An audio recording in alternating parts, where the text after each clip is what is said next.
Idineklara ng permanent danger zone ang barangay Kawag sa Subic, Zambales na nakaranas ng landslide kahapon kasabay ng malakas na pag-ulan. Ibig sabihin hindi na ligtas tumira roon.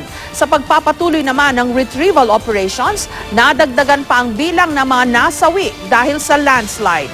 Mula sa Subic sa Zambales, may report si Bam Alegre. Bam.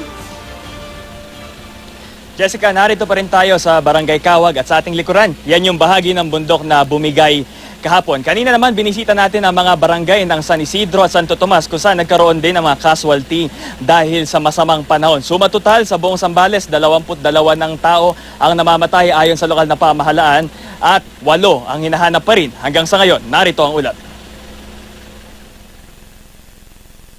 Ito na ngayon ang dating tahimik na compound sa Barangay San Isidro sa Subic. Ang mga bahay na itinayo rito, natabunan na ng mga lupa at bato. At sa isang iglap, nabaon ng buhay ang 6 na magkakamag-anak, kabilang ang isang lola at 3 niyang apo. Sinasabi ko sa kanila, pag malakas ang ulan, hindi ba kayo natatakot dito na matulog? Pagka ganyang malakas ang ulan, bumaba na kayo. Yan nga po, hindi naman nila sukatakalain yung trahedya yan na dumating sa kanila. Nangyari ang pagguho kahapon sa kasagsagan ng malakas na ulan. Nakaranas din ng landslide ang iba pang barangay tulad ng Barangay Kawag. Ito ang kuha ni Yus Cooper Reynaldo Lupage na isa rin sa mga biktima ng landslide. Sa video, makikita ang pagragasa ng putik at pagguho ng lupa. Dahil dito, pahirapan ang pagkuha sa mga natabunan. Mga kamag-anak pa po ako dun eh. So para may pag-asa pa po na makasurvive din po sila. Tapos nung secondly po, nung nakuha pong bodies yung sa tito ko. Isang araw matapos nito, baka sa mga residente ang pagkabigla at pangungulila. Pati ang asong ito, tila ipinagluluksa ang mga nasawi niyang amo. Kwento ng ilang residente, tila naulit ang trahedyang naranasan nila noong 2010. Pansamantala raw silang pinalikas noon at wala namang nasawi. Nilagyan din ng babala ang lugar. Dahil wala namang maayos na lilipatan noon, napilitan din silang bumalik. Pero sa pagkakataong ito, tila magiging permanente na ang pag-alis ng mga residente dahil isa ng danger zone ang Barangay Kawag na di na pwedeng tirhan.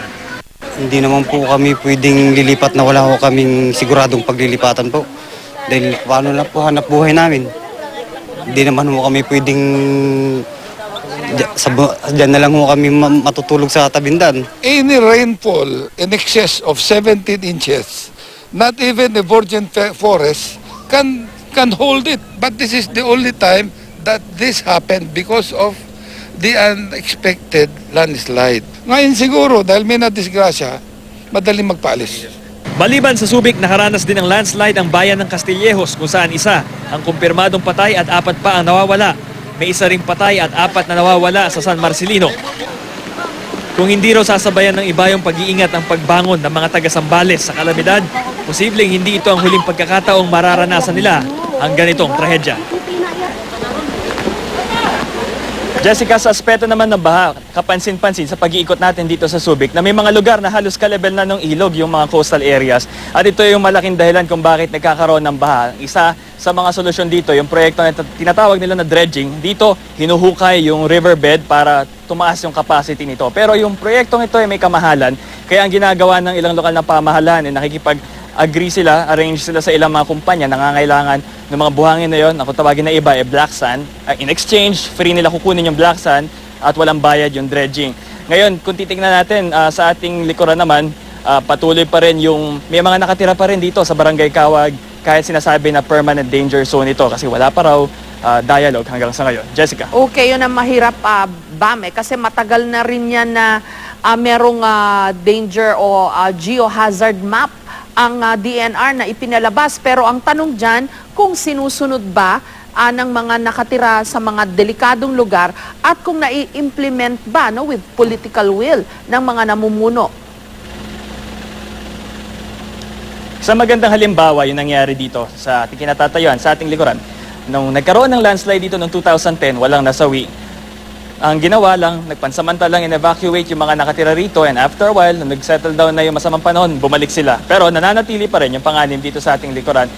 Hindi napapatupad yung geohazard map most of the time dahil ang karaniwang problema saan ba ililipat itong mga nakatira rito. Minsan malapit sa kanilang kabuhayan yung kanilang mga tirahan, kaya usually nagkakaroon ng conflict in that end, kaya mahirap daw talaga ipatupad yung ganitong relocation away from these danger zones. Jessica. Maraming salamat at ingat kayo dyan sa Zambales, Bam Alegre.